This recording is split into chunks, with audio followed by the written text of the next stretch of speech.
वाराणसी के स्पेशल जज भ्रष्टाचार निवारण अधिनियम की कोर्ट से, श्री विनोद कुमार सिक्स की कोर्ट से एक ऐतिहासिक फैसला आता है।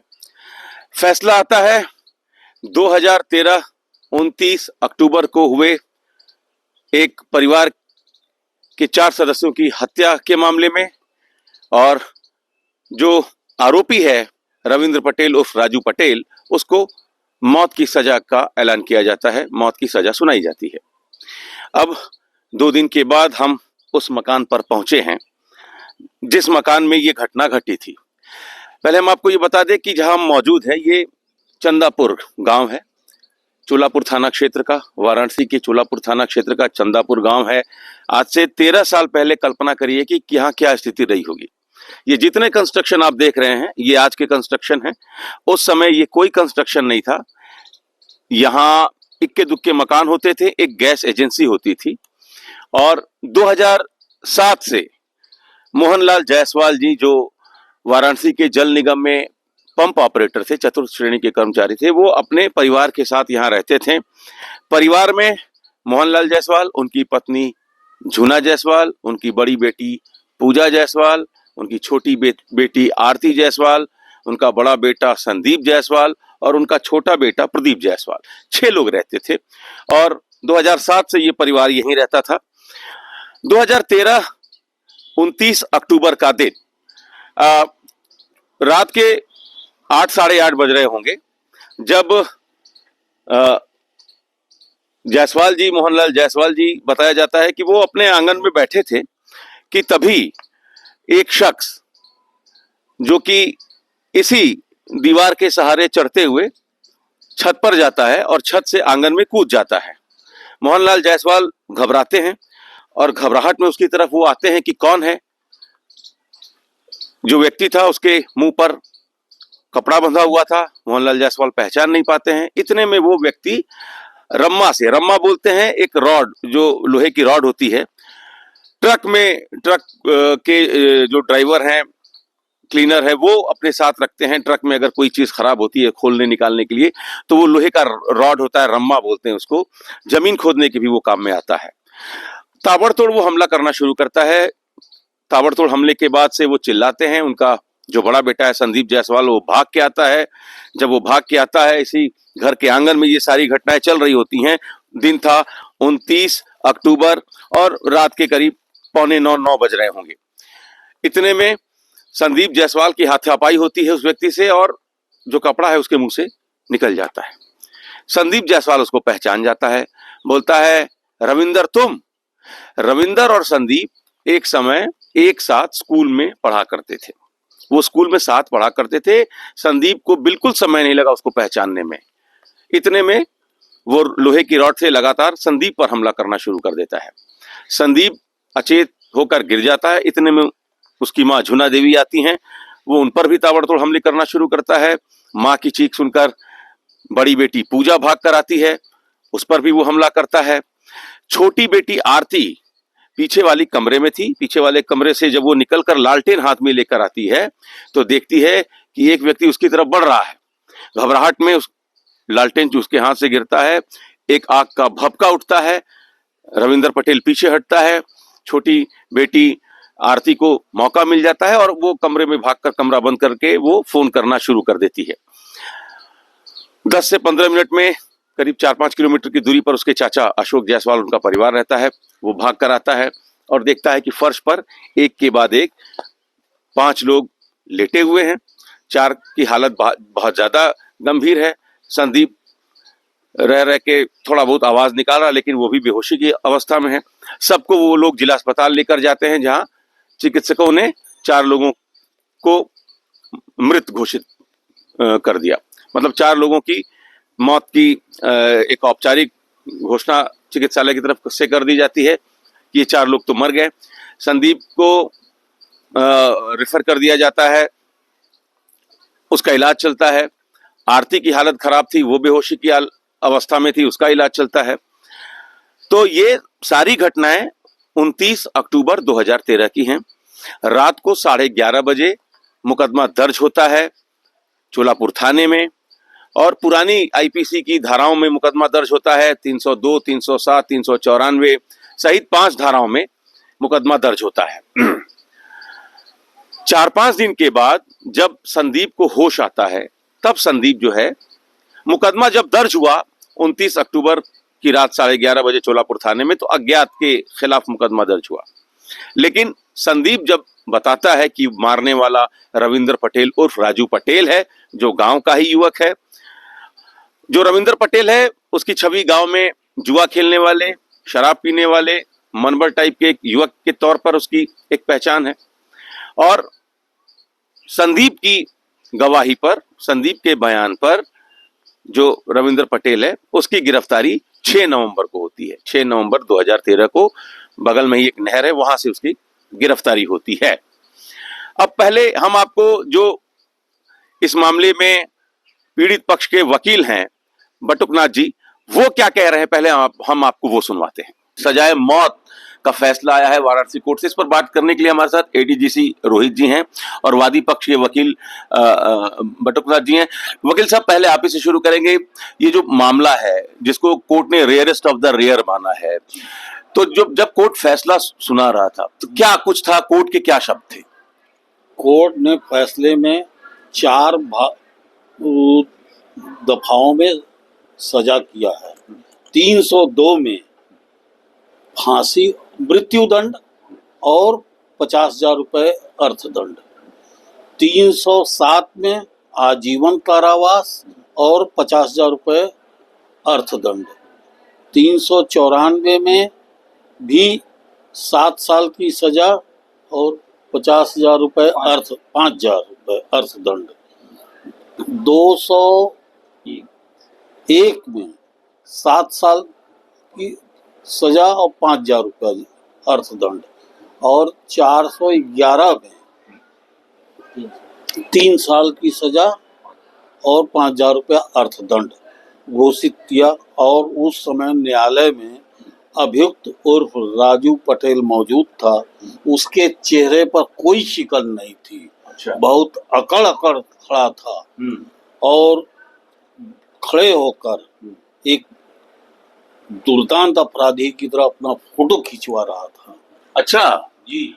उसके चेहरे उस पर कोई शिकन नहीं था? कोई शिकन नहीं थी। हाँ। और तमाम ऐसी परिस्थितियां उत्पन्न हुई जिसमें कि वादी पक्ष के कल न्यायालय परिसर में फैसला सुनाते समय वादी पक्ष के जो एफआईआर करता थे अशोक कुमार जायसवाल, वो मौजूद थे।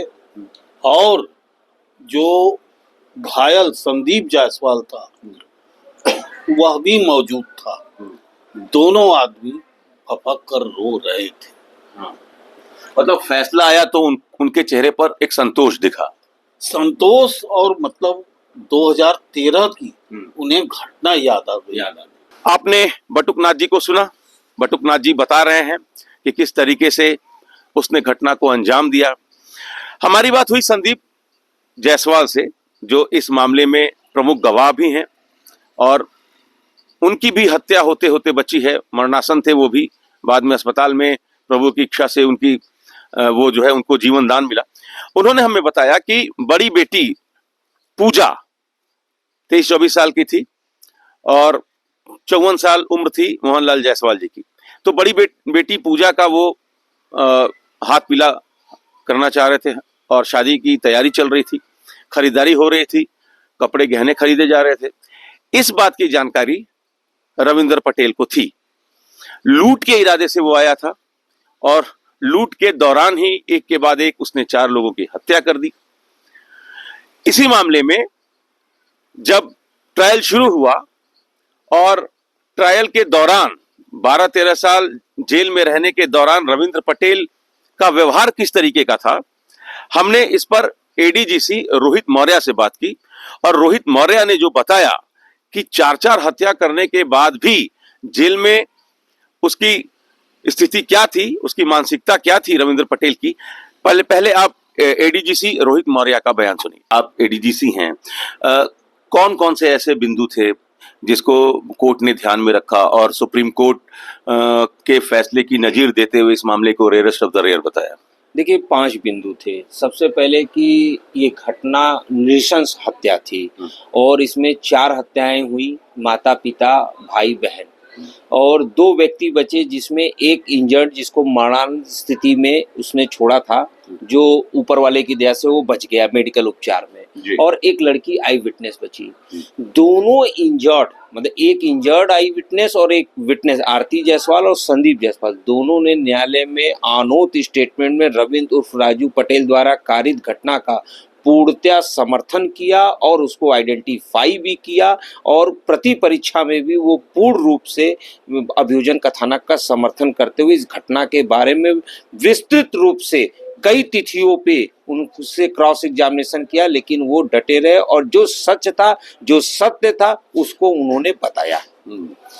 और दूसरी चीज, इसमें दोनों चश्मदीद साक्षी, इसमें विवेचक द्वारा कलेक्ट किए गए जो साक्ष्य थे, चिकित्सीय साक्ष्य थे, और इसमें एक गवाह PW2 रामजी जायसवाल जिसके द्वारा उस दिन घटना पे घटनास्थल पर पहुंचते समय अभियुक्त को वहां से जाते हुए देखा गया, उन्होंने भी बयान दिया। जो आरती लड़की कमरे से छुपकर चौकी के नीचे से अपनी चाची को फोन करती है, वो चाची और आरती का भी बयान दर्ज हुआ, और जिस नंबर से अपनी चाची को फोन किया उस दिन के समय की CDR निकली, उसी समय की।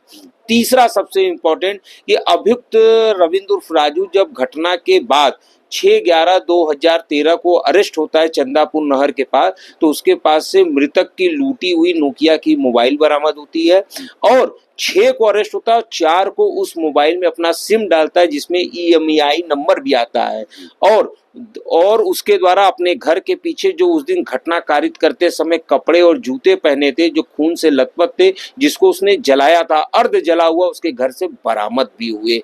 सभी साक्ष्यों को देखते हुए, और जो रेयर ऑफ रेयरेस्ट केस में आपने कहा उनके तरफ से मर्सी की आर्गुमेंट भी की गई, कोर्ट ने उनकी मर्सी को ठुकराया, क्योंकि प्रोसिक्यूशन द्वारा यह कोर्ट को बताया गया कि यह अभियुक्त वर्ष 2013 में जब अरेस्ट होता है इस घटना के बाद, तो जेल में आज तक उस दौरान वर्ष 2016 में एक जेल कांड होता है जिसमें अभियुक्त सारे जेल कैदी, जेलर और पुलिस वालों को मार के डाकने का प्रयास करते हैं, उसका ये मुख्य आरोपी रहता है। उसके बाद इसको इसके अंतर जनपद इसका हस्तांतरण कर दिया जाता है जेल में। यहाँ से पेशी के दौरान जाते समय पुलिस वालों को मार के भागने का इसके ऊपर आरोप है।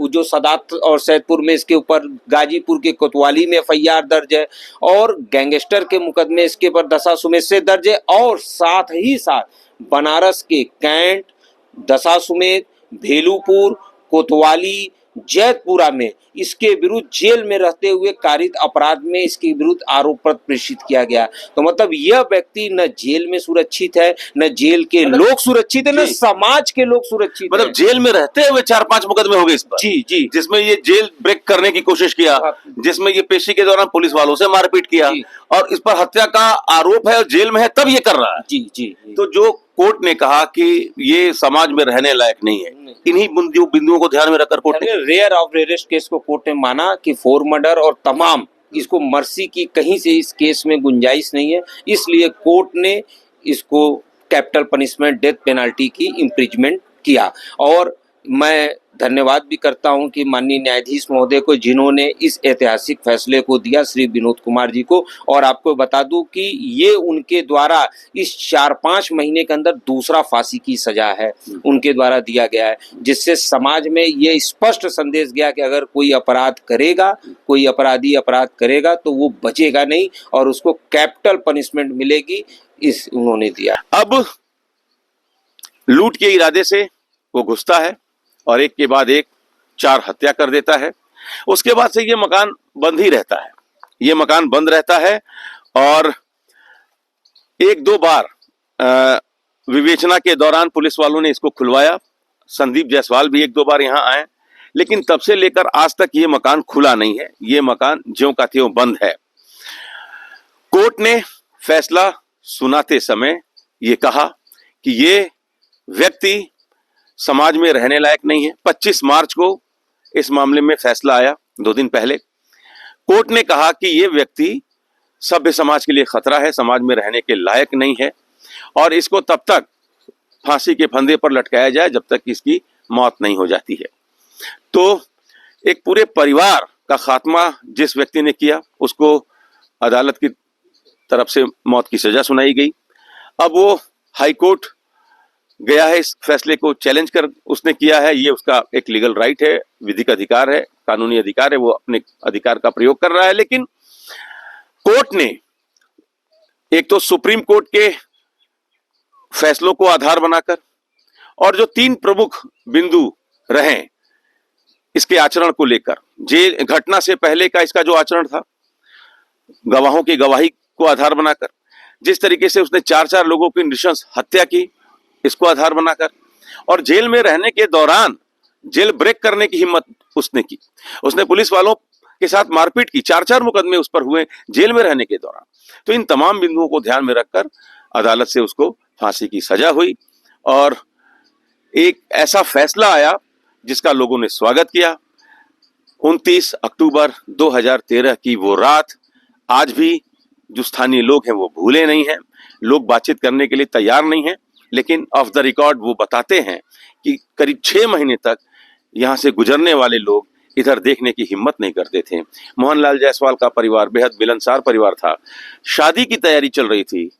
किसने सोचा था कि शादी की ये तैयारी मातम में बदल जाएगी। Amit Singh, TV9 UP, Varanasi.